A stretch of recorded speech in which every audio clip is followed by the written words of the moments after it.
បាទជាបឋមសូមគោរពជំរាបសួរលោកគ្រូខ្ញុំបានឈ្មោះសេប៉ានីថ្ងៃនេះដែរខ្ញុំលើកឡើងមេរៀនមួយទាក់ទងជាមួយនឹងសំណួរតេស្តនៃកម្មវិធី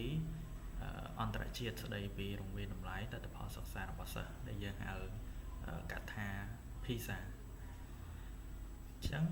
ឈានចូលទៅដល់មាតិការបស់យើងថ្ងៃនេះដែរខ្ញុំលើកឡើងមកគឺចំនួន7ចំណុចដែលចំណុចទី1របស់យើងគឺនិយាយអំពីរង្វាន់តម្លៃ PISA D ឬក៏យើងអាចហៅយ៉ាងទៀតថា PISA Development ហើយចំណុចទី2របស់យើងគឺនិយាយពីអក្ខរកម្មអំណាចហើយទី3គឺនិយាយពីអក្ខរកម្មគណិតវិទ្យាហើយទី4យើងនិយាយពីអក្ខរកម្មវិទ្យាសាស្ត្រហើយទី5គឺយើងនិយាយអំពីគំរូសំណួរតេស្តនៃអំណាចរបស់យើងហ្នឹងតើវាមានគំរូបែបណាសម្រាប់ការធ្វើតេស្ត PISA របស់យើងហើយទី6គឺតកតងជាមួយនឹងគម្រោងសំណួរដែរគឺតកតងជាមួយនឹងគម្រោងតេស្តគណិតវិទ្យាទៅលើមុខវិជ្ជាគណិតវិទ្យាហើយនឹងចុងក្រោយគឺគម្រោងសំណួរតេស្តទៅលើមុខវិជ្ជាវិទ្យាសាស្ត្របាទអញ្ចឹងយើងចូលទៅដល់ចំណុចទី1របស់យើងគឺនិយាយអំពីរង្វាន់តម្លៃ PISA D ឬក៏យើងហៅកាត់ថា PISA for Development អញ្ចឹងសំណួរសួរថាតើអ្វីទៅជា PISA D ឬក៏ PISA for Development អញ្ចឹងកន្លែងនេះដែរខ្ញុំបានឲ្យនិយមន័យតកតងជាមួយនឹងរង្វាន់តម្លៃ PISA D ហ្នឹងគឺផ្ដោតសំខាន់ទៅលើសមត្ថភាពរបស់សិស្សក្នុងការអនុវត្តចំណេះដឹងរបស់ពួកគេហ្នឹងនិងជំនាញដែលពួកគេមានទៅក្នុងជីវភាពរស់នៅប្រចាំថ្ងៃជាក់ស្ដែងអញ្ចឹងបានន័យថាកន្លែងនេះគឺយើងផ្ដោតសំខាន់ទៅលើសមត្ថភាពរបស់សិស្សដែលគាត់មានទាំងជំនាញទាំងចំណេះដឹងគឺយើងវាយតម្លៃតាមរយៈលទ្ធផលរបស់ពួកគេនៅក្នុងជីវភាពរស់នៅប្រចាំថ្ងៃឬក៏នៅក្នុងសង្គមជាក់ស្ដែងរបស់គាត់ហ្នឹងតើគាត់បានប្រើប្រាស់សមត្ថភាពរបស់គាត់ហ្នឹងទាំងអស់ហ្នឹងតើប្រើប្រាស់នៅក្នុងសង្គមហ្នឹងបានយ៉ាងដូចម្តេចហើយទទួលបានលទ្ធផលបែបណាដែរចំពោះគោលបំណងវិញគឺយើងប្រើដើម្បីវាស់ស្ទង់សមត្ថភាពសិស្សក្នុងការវិភាគក្នុងការផ្ដល់ហេតុផលការប្រាស្រ័យទាក់ទងប្រកបដោយប្រសិទ្ធភាព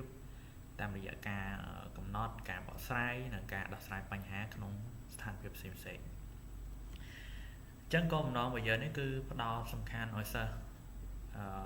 ចេះប្រាស្រ័យទាក់ទងនៅក្នុងសង្គមឬក៏ការរស់នៅជាក់ស្ដែងរបស់គាត់ហ្នឹងតាមរយៈការបកស្រាយឬក៏ការបកស្រាយឬក៏ដោះស្រាយបញ្ហាផ្សេងៗដែលគាត់ជួបប្រទះនៅក្នុងជីវភាពរស់នៅប្រចាំថ្ងៃរបស់គាត់ហ្នឹងចឹងឈានចូលដល់ចំណុចទី2គឺអក្ខរកម្មអំណាចអញ្ចឹងអក្ខរកម្មអំណាចហ្នឹងអីគេអញ្ចឹងកន្លែងនេះខ្ញុំឲ្យនិយមន័យអក្ខរកម្មអំណាចគឺជាសមត្ថភាពក្នុងការយល់ប្រើប្រាស់និងពិចារណាលើអត្ថបទសរសេរដើម្បីសម្រេចគោលដៅផ្ទាល់ខ្លួនអភិវឌ្ឍចំណេះដឹងនិងចូលរួមក្នុងសង្គមអញ្ចឹងកន្លែងនេះបានន័យថាអក្ខរកម្មអំណាចគឺយើងផ្ដោតទៅលើសមត្ថភាពនៃការយល់របស់គាត់គាត់អានអំណាចហ្នឹងគាត់យល់ដល់កម្រិតណាហើយមួយទៀតយើងផ្ដោតទៅលើការពិចារណាចាំមិនអ្នកក្រោយពីគាត់អានអំណាចហ្នឹងហើយគាត់មានការគិតការពិចារណាយ៉ាងដូចម្តេចដើម្បីឈានទៅដល់ការសម្រេចគោលដៅរបស់គាត់អញ្ចឹងគោលដៅរបស់គាត់ក្រោយពីអានអំណាចហ្នឹងគាត់គោលដៅអីគេអញ្ចឹងគាត់ត្រូវការប្រើប្រាស់ការយល់ដូចជាការពិចារណាការគិតអីហ្នឹងគឺនៅក្នុងអត្ថបទហ្នឹងអញ្ចឹងវាជាហេតុមួយធ្វើឲ្យចំណេះដឹងរបស់គាត់មានការវិវត្តនៅពេលដែលគាត់បានប្រើប្រាស់ការគិតនឹងច្រើនហើយកន្លែងនេះដែរខ្ញុំបានដកស្រង់មកធាតុផ្សំសំខាន់រួមដំណើរនៃការយល់ដឹងគឺមានដូចជាការស្វែងរកព័ត៌មានការបកស្រាយអត្ថបទនិងការតេស្តពិចារណាជាដើមអញ្ចឹងអានេះវាក៏បានរួមបញ្ចូលនៅអត្ថបទចម្រុះដែលយើងហៅថា text format ហ្នឹងដូចជាអត្ថបទរាយឬក៏អត្ថបទមិនមែនជារាយដូចជាសន្លឹកកិច្ចការឬក៏ graphic អីហ្នឹងជាដើមទៅអញ្ចឹងវារួមមានស្ថានភាពអានផ្សេងទៀតដូចជាគេភេទ professional public educational ឬក៏occasional ជាដើមហ្នឹងទៅអ chẳng chen cho đó là tí 3 ចំណុចទី 3 គឺនិយាយពីអក្ខរកម្មគណិតវិទ្យាចឹងអក្ខរកម្មគណិតវិទ្យាគឺជាសមត្ថភាពក្នុងការទាញយករូបមន្តមកប្រើប្រាស់និងបកស្រាយគណិតវិទ្យាក្នុងបរិបទផ្សេងចឹងបានន័យថាអក្ខរកម្មគណិតវិទ្យាគឺសិស្សហ្នឹងគាត់យល់ដឹងអំពីគណិតវិទ្យាគាត់អាចយករូបមន្តដែលគាត់បានរៀនហ្នឹងយកមកប្រើប្រាស់ជាក់ស្ដែងនិងបកស្រាយនៅក្នុងបរិបទផ្សេងឧទាហរណ៍ថាគាត់យកគណិតវិទ្យានេះយកមកបកស្រាយក្នុងបរិបទសង្គមហ្នឹងទៅតើគណិតវិទ្យាហ្នឹងគាត់ជួយអ្វីគាត់ខ្លះដល់ក្នុងសង្គមជាក់ស្ដែងហ្នឹងទៅចឹងការនេះវាជួយឲ្យបុគ្គលម្នាក់ឬក៏សិស្សហ្នឹងអាចធ្វើការវិនិច្ឆ័យបានត្រឹមត្រូវនិងសម្រេចចិត្តក្នុងនាមជាពលរដ្ឋមានការតេស្តចឹងនៅពេលដែលគាត់បានយកចំណេះដឹងគណិតវិទ្យាហ្នឹងមក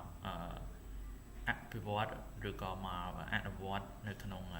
បរិបទផ្សេងឬក៏បរិបទនៅក្នុងសង្គមរស់នៅរបស់គាត់ណាជាហេតុធ្វើឲ្យការសម្រេចចិត្តឬក៏ការវិនិច្ឆ័យរបស់គាត់ហ្នឹងគឺមានភាពត្រឹមត្រូវសក្តិភាពហើយធាតុសំខាន់មានដូចជាបរិមាណយើងហៅថា quantity ហ្នឹងហើយមួយទៀតគឺបំរែបំរួលនៅទំនាក់ទំនងហើយធាតុមួយទៀតគឺលំហនិងទ្រង់ទ្រាយចុងក្រោយគឺតនន័យអញ្ចឹងទាំងអស់នេះសុទ្ធសឹងតែធាតុសំខាន់របស់អក្ខរកម្មគណិតវិទ្យាចូលដល់ចំណុចទី4យើងនិយាយអំពីអក្ខរកម្មវិទ្យាសាស្ត្រអញ្ចឹងអក្ខរកម្មវិទ្យាសាស្ត្រហ្នឹងផ្ដោតទៅលើអីគេអញ្ចឹងអក្ខរកម្មវិទ្យាសាស្ត្រគឺជាសមត្ថភាពយល់ដឹងពីបញ្ហានិងគំនិតវិទ្យាសាស្ត្រដើម្បីអាចបញ្យល់បាតុភូតវាតម្លៃការស្រាវជ្រាវនិងបកស្រាយទិន្នន័យតាមបែបវិទ្យាសាស្ត្រអញ្ចឹងកន្លែងនេះគឺយើងសំដៅទៅលើការយល់ដឹងរបស់សិស្សអំពីបញ្ហានិងគំនិតវិទ្យាសាស្ត្រផ្សេងដើម្បីឲ្យគាត់បកស្រាយបាតុភូតឬក៏វាតម្លៃការស្រាវជ្រាវអីហ្នឹងតាមបែបវិទ្យាសាស្ត្រអញ្ចឹងដូចឧទាហរណ៍ថាក្នុងរូបភាពនេះគាត់កំពុងតែធ្វើការពិសោធន៍ទៅលើរូបធាតុឬក៏វត្ថុអ្វីមួយហ្នឹងទៅដើម្បីធ្វើការបកស្រាយតាមលក្ខណៈវិទ្យាសាស្ត្រហើយធាតុសំខាន់រួមមានបរិបទហើយនឹងចំណេះដឹងសមត្ថភាពហើយអរិយាប័ត្រចំពោះវិទ្យាសាស្ត្រចឹងសមត្ថភាពសំខាន់គឺការដោះស្រាយបញ្ហាពាក់ព័ន្ធទៅនឹងបច្ចេកវិទ្យានិងការយល់ដឹងអំពីបរិស្ថានហើយចំណុចទី5តកតងជាមួយនឹងគំរូសំណួរតេស្តអំណាចបាទនេះគឺជាគំរូសំណួរតេស្តអំណាច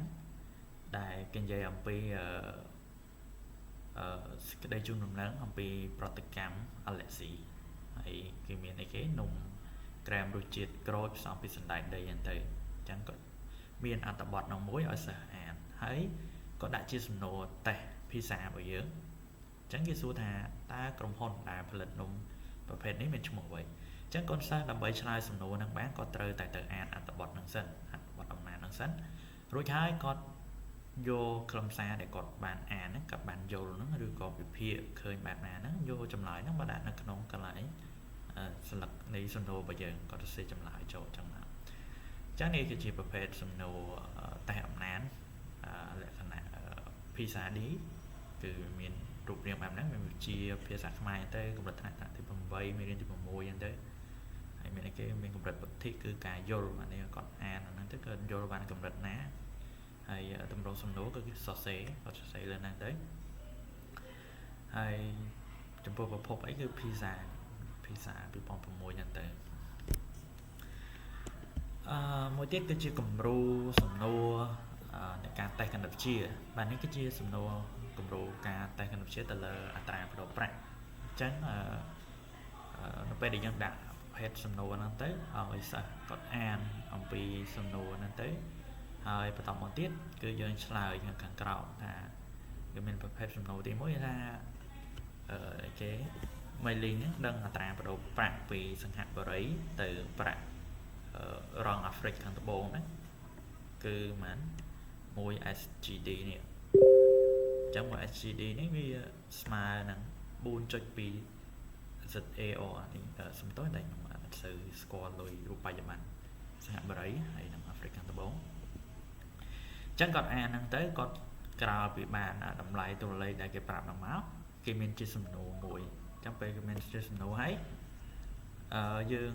ឲ្យសិស្សគិតវិភាគដោយយកបំណកស្រាយតាមបែបលក្ខណៈគណិតវិទ្យានេះយកមកដោះស្រាយហើយកណនារួចហើយគាត់សរសេរចម្លើយរបស់គាត់នឹងចូលក្នុងហ្នឹងអញ្ចឹងកម្រិតពុទ្ធិនៃសំណួរហ្នឹងគឺកម្រិតអនុវត្តនេះថាគាត់អានហើយគាត់ធ្វើវាដោយខ្លួនឯងហើយកម្រិតថ្នាក់គាត់គឺថ្នាក់ទី5ដែរហើយប្រភេទសំណួរវាគឺជាប្រភេទសំណួរភាសាដែរទី7គឺតកតងជាមួយនឹងគំរូសំណួរតេស្តបែបវិទ្យាសាស្ត្រអញ្ចឹងគំរូសំណួរគំរូតេស្តហ្នឹងយើងសួរទៅលើការធ្វើលំហាត់ប្រាណអញ្ចឹងបែបលក្ខណៈវិទ្យាសាស្ត្រ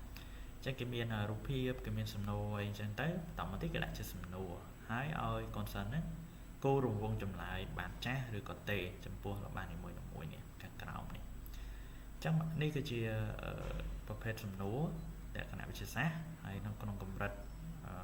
ប្រឡងរបស់យើងគឺកម្រិតពុទ្ធិហ្នឹងគឺការយល់ហើយដកស្រង់គឺប្រភពចេញពីភាសាតែរបស់យើងគឺ2006ដូចគ្នាអញ្ចឹងគាត់អាចមើលរូបភាពហ្នឹងគាត់អាចអានខ្លឹមសារហ្នឹងទៅហើយគាត់ឆ្លើយសំណួរបានហ្នឹងទៅអញ្ចឹងយើងសន្និដ្ឋានចុងក្រោយជារួមមកភាសាវាមិនមែនជាការចងចាំមេរៀនប៉ុណ្ណោះទេវាគឺជាការរៀបចំឲ្យសិស្សមានបំណិនជីវិតដើម្បីឲ្យជោគជ័យក្នុងសង្គមទំនើបអញ្ចឹងគ្រូបង្រៀនគួរប្រើប្រាស់សំណួរគំរូទាំងនេះដើម្បីពង្រឹងវិធីសាស្ត្របង្រៀនរបស់ខ្លួនអញ្ចឹងមិនគ្រូទាំងអស់បង្កើតភាសាតេស្តដោយខ្លួនឯងអញ្ចឹងដើម្បីបង្កើតភាសាតេស្តឬក៏គំរូភាសាតេស្តហ្នឹងណាគឺយើងត្រូវមានគំរូឬយើងមានណមមួយច្បាស់លាស់ដែលយើងអាចដកស្រង់វាចេញបានចេញពីនេះគេហទំព័រសំណួរតេស្តវិទ្យាសាស្ត្រអីហ្នឹងគឺរបស់ក្រសួងអប់រំរបស់យើងណាឬក៏នាយករដ្ឋាភិបាលនានានៅគុណភាពអប់រំរបស់យើងហ្នឹងដែលគាត់បានរៀបចំចងក្រងជាសភៅមកហ្នឹងយើងអាចយកខ្លឹមសារទាំងអស់ហ្នឹងដើម្បីរៀបចំធ្វើជាសំណួរតេស្តយើងអាចមើលជាគំរូរបស់គាត់បានហើយយើងក៏អាចស្រាវជ្រាវបានបន្ថែមដែរនៅគេហទំព័ររបស់សាលា Digital